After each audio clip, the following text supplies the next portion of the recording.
Spoiler warning for Luna 4 Archon Quest.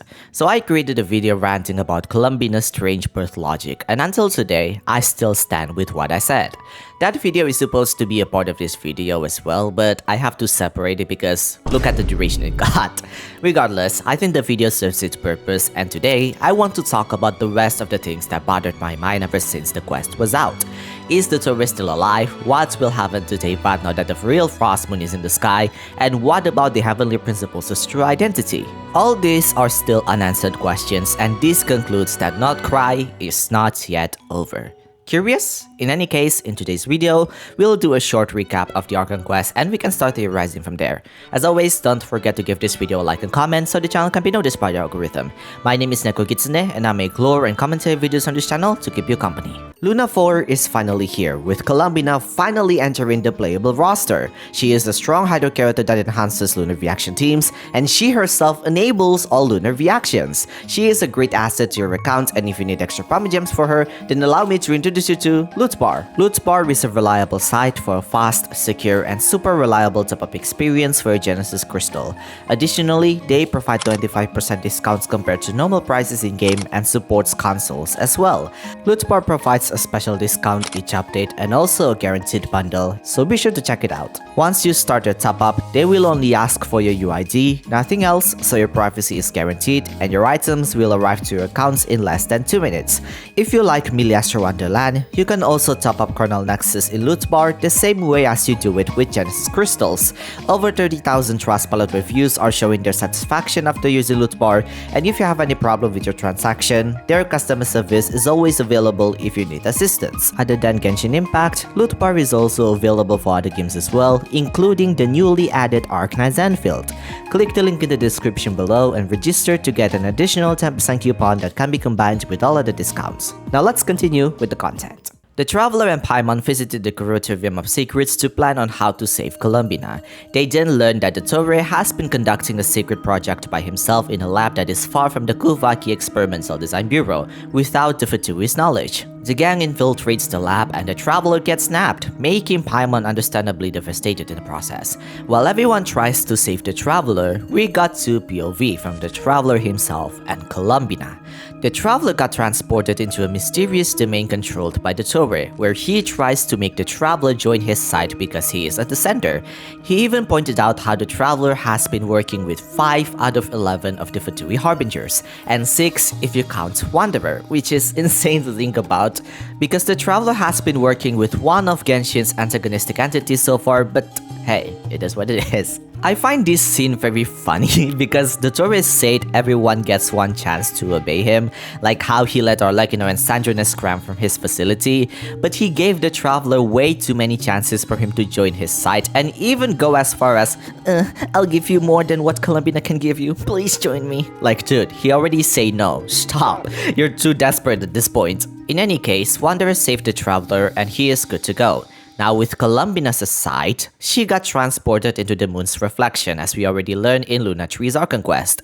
However, we soon learned that Columbina herself is the mysterious ally that has been guiding the Traveler and the gang throughout Luna 1 to Luna 3, because whatever Columbina did in the moon's reflection can also alter what happens in reality. There is also one interesting thing. Time runs in reverse, meaning instead of Columbina progressing the time, she is reversed in time, hence why we see the experiences she had in the moon's reflection to be in reverse. Along the way, she met Revier and Felindis, who are forever trapped inside the reflection, and then we meet the moon goddesses themselves, Aria the Eternal Moon, Sonnet the Iridescent Moon, and Kanan the Frost Moon. The goddesses reveal that Columbina is currently trapped in what we know as the moon's reflection to be a prison made for the moon goddesses created by Nibelung. Time runs in reverse, which means the 3 moon goddesses are stuck in the past and unable to progress through time. They tried to escape, but they couldn't no matter how many times they tried.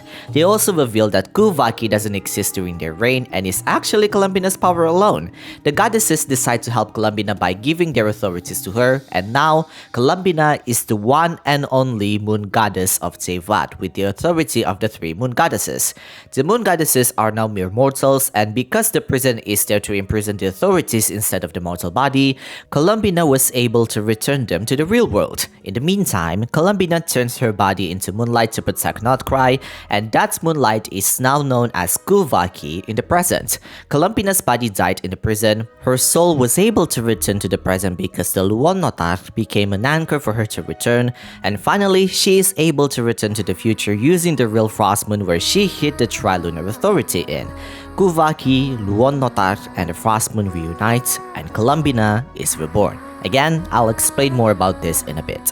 While Columbina is trapped in Nibelung's prison, the gang is trying their best in reality to help Columbina.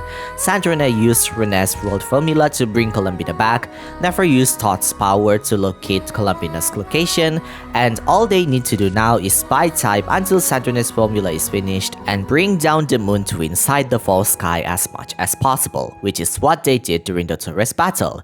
Columbina is reborn, the Dottore is defeated, but Sandrine dies in the process. Alekina returns to Fontaine to return Sandrine and Polonius' core to the Fontaine's Research Institute. Wanderer returned to Sumeru to inform Nahida about what happened, while the Traveler and Columbina visit the Frost Moon that is now inside the false sky. We learn that the spaceship is in the Frost Moon all along and was moved there by none other than the Heavenly Principles himself. Gathering the locks, the Traveler found out that they actually came across Teyvat before their sudden arrival in Notcry, but it was only passing by rather than an actual visit. He figured that his sibling might have gotten pulled from the spaceship during their Traveler, and this happened long ago, likely way longer prior to the Cataclysm. In any case, the Traveler got his new outfit, which by the way, I love this outfit more than his default one. He sits with Columbina for some time, and this is where the Luna 4 Archon quest officially ends. Now let's start with our analysis and theories. So before I made this video, I posted a video of me ranting Columbina's notoriously complex birth logic. I recommend you to watch it because we circle over and over again, but here's the general timeline that you need to know and is the most canonically accurate timeline. First, 7,000 plus years ago, as stated by Aubade of Morning Star and Moon, the moon goddesses were created by Nibelung. Second, 6,000 plus years ago, the heavenly principles invaded. Nibelung returned and the moon goddesses got imprisoned. Third, 500 years ago from the current timeline, Columbina is born during the Cataclysm, fulfilling Canon's prophecy. Fourth, 500 years later, Columbina returns to the past via Moongate and is trapped inside Nibelung's prison. Fifth, 6,000 years into the past, Columbina met the goddesses and they knew she was their sister. Sixth, Columbina told them about the future and her plan to return to the future. Seventh, the moon goddesses gave their authority to Columbina and returned to the real world during the funerary year, witnessing what happened to their moons.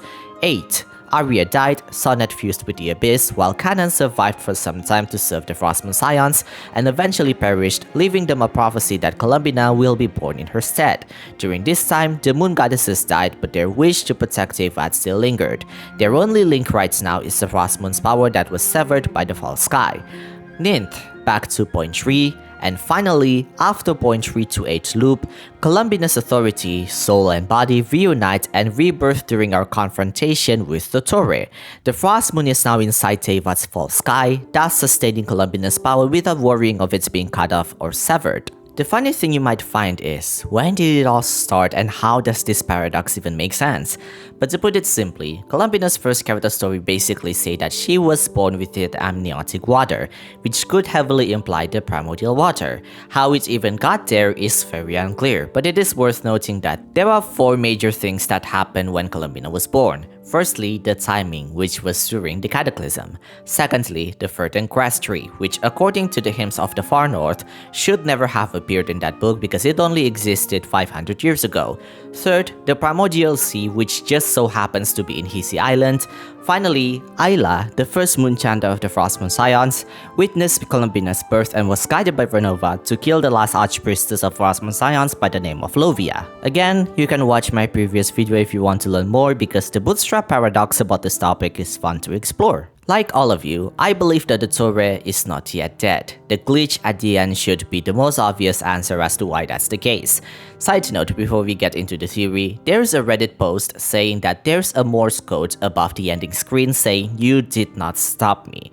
But I checked it for you guys and I can assure you that there's no Morse code above it. The Reddit post ever since got deleted, which is already enough proof that the post is fake. That said, however, I think the post itself still makes a good point, that we did not yet stop Dottore. Little reminder here, wanderers say that Dottore has been investigating on the moons before he joined the Fatui, which is something that seems to be the case because he explored Sumeru Desert before, where the mention of the three moon goddesses were quite prominent by Napu Malikata. He is also the first person where we learn about the sky is false from, unless you play the 1.1 The Unwrinkled Stars event, where if you do, we learn it from Scaramouche, who also learned it from Piero. The fact that we learned that from Dottore is something because out of all Fatui members, he seems to be the most intrigued in the Irminsul and the false sky. Remember my friends, the false sky and the Irminsul are connected. The fate of humanity is written within the stars and is also predetermined by the Irminsul. So my proposal right now, honestly this is something that you already heard, but I believe that what we faced is not even the true Dottore, but rather one of his segments. Just because he deleted all of his segments during Sumeru's Archon quest doesn't mean that he can't create another. Besides, who we met in the Sumeru Archon quest is not even him personally, as he said so himself, but rather his most selfish segment. So if we take that by logic, there is only two Dottores left in Teyvat. The one who we just defeated, likely the most selfish segment, while the other is the real Dottore. The real Dottore is likely segment in the prime of his life as stated by Columbina in Winter Night Lazo, so he is still somewhere out there doing whatever he is scheming behind the scenes. The glitch at the end should be a very good reason to assume that's the case. Now that's one possibility which I personally find to be the most likely answer. However, there's another which I personally find a little bit unlikely, but we could likely be dreaming. It's a bit hard to explain this, but there's two possible answers, which I'll start with the easiest one. So the first dream is like what we experienced in Sumeru, where everyone was trapped inside a samsara, or a looped dream per se.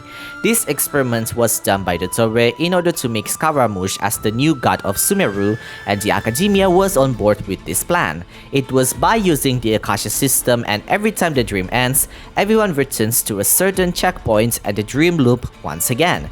Now that's the first possibility, but I personally find this very unlikely. Sure, everyone was trapped inside a sphere where weird things happen in it, but that doesn't mean it'll happen the same exact way either. Another possibility is, the easiest I can explain is we got Penaconied.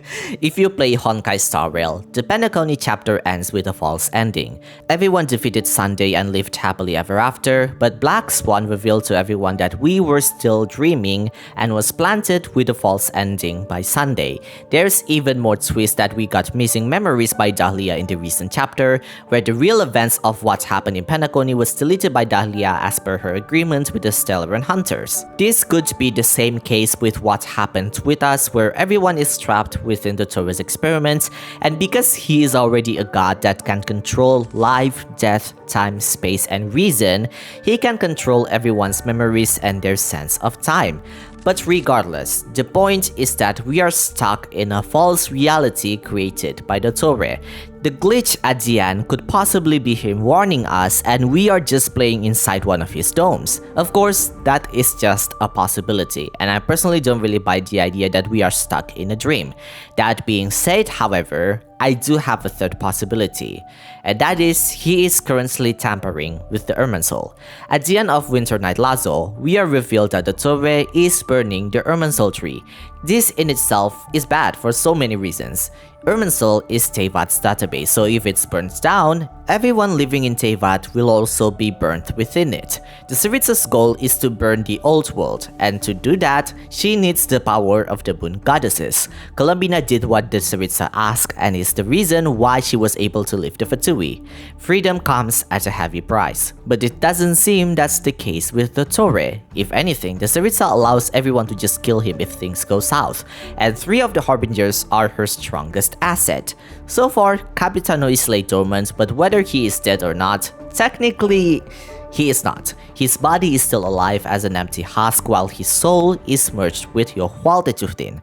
Columbina was able to leave the Fatui because she gave all of her powers to the Saritsa. Therefore, even after she left, the Saritsa still had an important asset within her. This leaves with Dottore, who's still yet to serve what is needed to be done, and with there's 2 Dottores left, the one we defeated in the Archon quest is dead while the true Dottore is elsewhere. That final Dottore is likely to continue with his experiments in blasphemy, and I believe burning the Erman soul is likely the main reason why Nahida plays a minor role in this Archon quest. After all, Nahida is aware of all this happening, and she gave the machine from Luna to everyone in order to counter Revier. With that being the case, it's not impossible to assume that Sumeru will play in one of the acts of Song of Welkin Moon. We'll get to that in a bit, but now, let's move on to the next theory. I think this theory has created a huge storm within the community lately. For context, once you obtain the Traveler's outfit, we have revealed a huge lore about the spaceship. In fact, the outfit's lore was told by the spaceship's POV, where it implies that it has an integrated AI in order to find a suitable place for the twins to live in. So, their world was destroyed, right? We already knew that from their character description. When the two leave their destroyed world, they board a spaceship with an AI that has the basic function to basically reshape the world. For months and years, the spaceship tries to find a suitable location but is unable to do so. It can't just pick a place willy-nilly and settle, it has to be a place with potential, otherwise disaster will catch up to them sooner or later, likely relating to the Abyss. Now, believe it or not, that's the canon lore of the spaceship. As for the rest of the story that you might often hear in the media, that is still a theory, but I do believe the theory itself has a strong basis. So we learn in the final scene of the Archon quest that the spaceship did eventually pass through Teyvat, but it did not stop. In fact, it made the force stop approximately around 1000 years ago, or should be at least sometime after the Eclipse Dynasty started in Caenvia. That said, it's safe to assume that the first time the spaceship passed through Teyvat was when the AI made its jump. In the meantime, the twins travel across the universe while the AI is busy with reshaping Teyvat anew with all the shenanigans within the history that we know of so far. This means that the Heavenly Principles is very likely the spaceship's AI.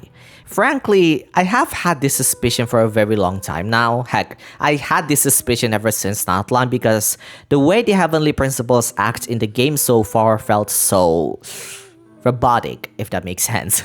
The reason I did not make a video out of it yet is because it's hard to create a theory on and it's pure speculation without a clear basis. So I am pleasantly pleased that this suspicion of mine is confirmed. To some extent at least. Everything has to stick to the rules or else they will be obliterated. Think of it like those annoying AI customer service if you ever encounter one. If you have questions that are not programmed by the AI, they will respond with, "That is not an option," and more than not end the conversation. Believe me, I speak from experience and it was awful. It's the same with the Heavenly Principles, and we further learn in Nocturne's Curtain Call that the gods are not allowed to intervene with human affairs, otherwise they'll receive divine punishment.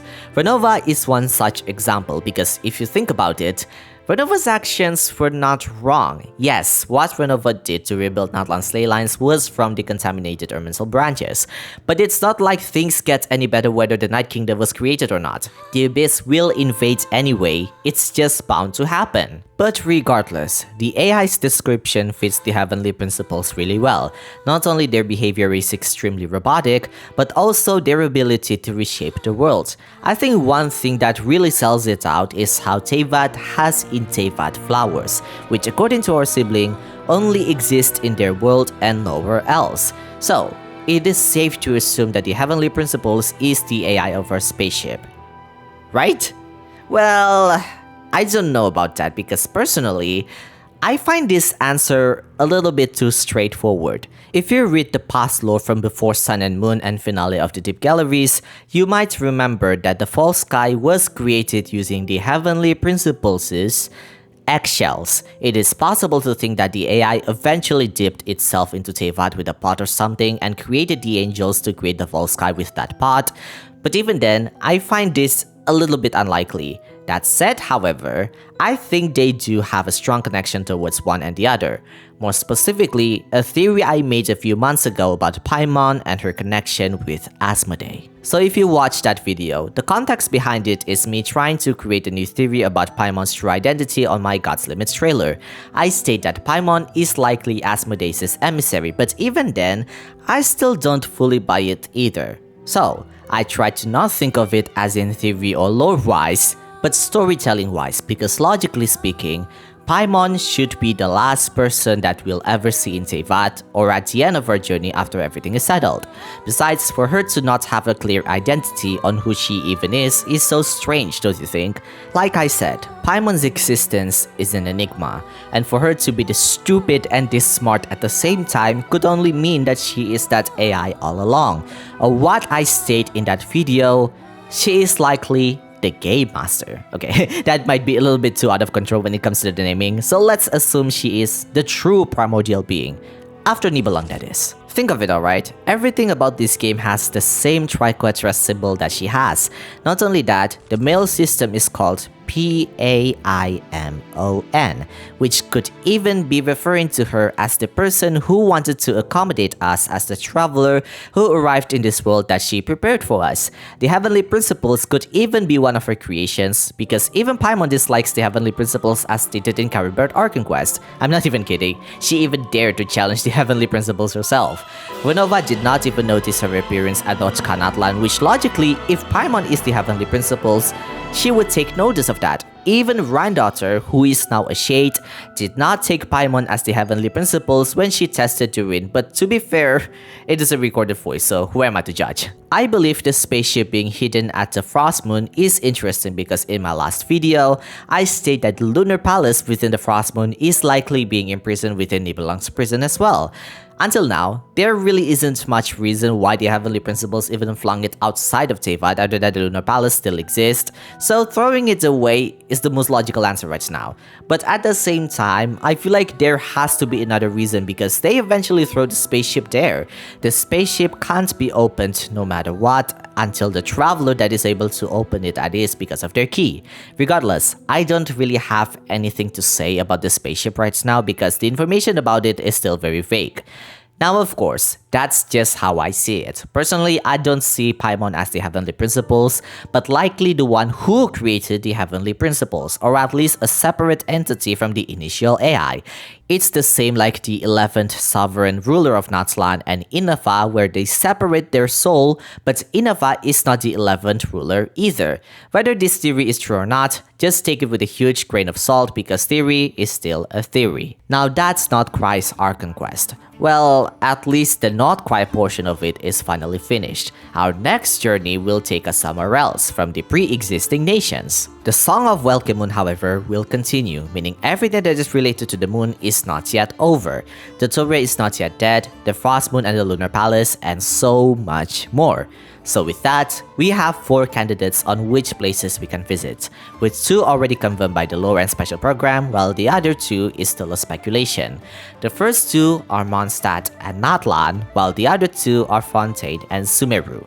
So, Mondstadt is obviously because of Liben and Farka. Farka will be released in the next updates, and Liben states that the next Mondstadt expansion is going to be Dormant Port, where apparently there are hills and a sanatorium. Sanatorium is a medical facility that is specialized for treating terminal illness, or more commonly, tuberculosis. Now, there are few speculations that I can find. Either this place is related to the Abyss, or it's related to Dottore. For Dottore, I believe it's self-explanatory because he was stationed there for some time as implied in the manga. As for the Abyss, it's because Eula and Yanfei stopped the Abyss Order's activity in Dormant Port at that time. It could likely be related to the upside-down statue that we saw in Liyue, or it could be related to Frederica's return to Dormant Port as stated by Jean in her birthday letter.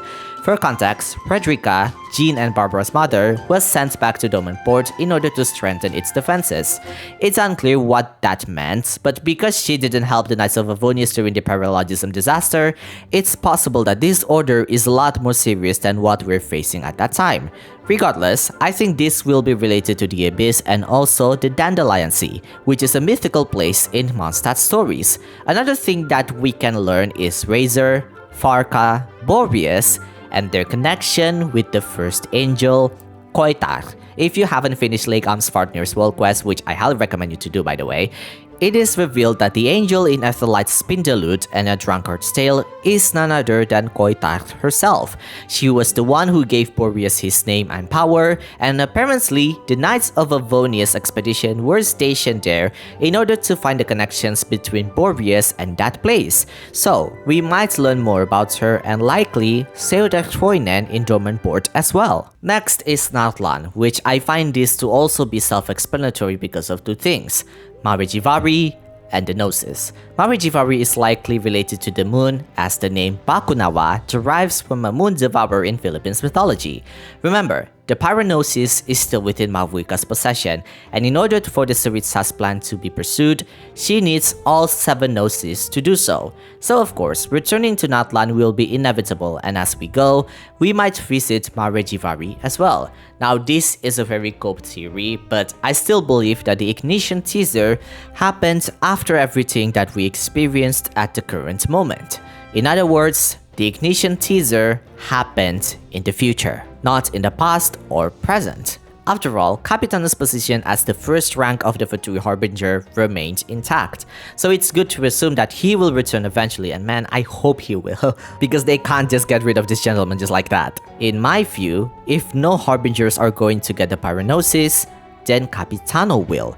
Remember, your Hualtajutin created a deal with our sibling when the space and time for your Archon quest happened, and whatever that is, it's likely related to the Kainrians, the Natlanis, and likely Capitano as well. The new Kainrian ley lines was created by overlaying it with Natlan's Night Kingdom, so the connections between the two are bound to happen anyway because of that incident. Now the more speculative part, let's start with Fontaine, which of course related to Sandrone. There is a reason why I don't include her in this video, because I believe she deserves a deep dive analysis on what she did in the Archon quest, because her role can be quite confusing for most people. Regardless, I don't think we'll visit Fontaine only for Sandrone, but also for the Nazism Courts Institute, Marianne, and Mount Isis. Mind you, we still haven't got to explore that place just yet. Sure, we got a small area of it, but there's nothing else. Apparently, there used to be a magnificent palace built at Mount Isis, but whether this palace is the old House of the Hearth or not, it's very unlikely to be that specifically, because the first knave, Crucibina, is implied to be an ordinary mortal as she gave birth to Clerfy and aged similarly with Peruer, or also known as Arlecchino. The description of Mount Isis also says ancient records, so it's possible that this is referring to something else. Regardless, our return to Fontaine is very likely related to Sandrone, who will be revived back as a playable character, obviously. Finally, Sumeru. I always state in my past videos that there are connections between Dottore, Deshret, and Abu Malikata. Even though they never really say anything about it in the Archon quest, I still believe they are connected in some way, since Wanderer did mention Dottore's desire of wanting the similar control over fate and humanity like Deshret's chess pieces in the desert. Other than that, it's of course Nahida's involvement in this Archon quest. Out of all Archons, Nahida has a crucial involvement where the device she gave to the cast in Luna 2 plays a role in defeating Revier. According to Wanderer, she is the very first Archon to know about Notcry's situation, since Story went ahead before the evacuation was going, and Nahida will share this information with other Archons. Since our next destination after Notcry is Liyue for the obvious lantern rite, it's safe to assume that Zhongli is now involved in all of this, and this might be the connection where Zibai, as an angel and an envoy of the moon, plays a role in this event. Regardless, when we return to Sumeru, we'll likely learn more about the Dottore, the Irminsul, how it got burnt, and likely where we finally get the true final Sumeru's Archon quest, the truth among the pages of Purana. And that's the information I can give for you today. Overall, I am excited for Lantern Rite, and I hope you do as well. Let me know your thoughts about this update's Archon quest, and I'll see you in my next video. Jana!